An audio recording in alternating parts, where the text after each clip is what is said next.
నడిచెడు త్రోవలో ఎదురగు బాధలో సడగక ప్రస్తుతించగా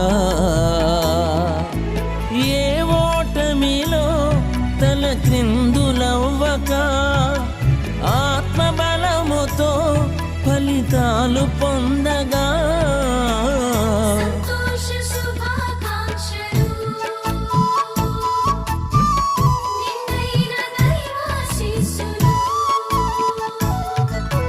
కోటి ఆశలతో కొత్త కొత్త ఊహలతో కోటి ఆశలతో కొత్త కొత్త ఊహలతో ప్రారంభమైన ప్రయాణం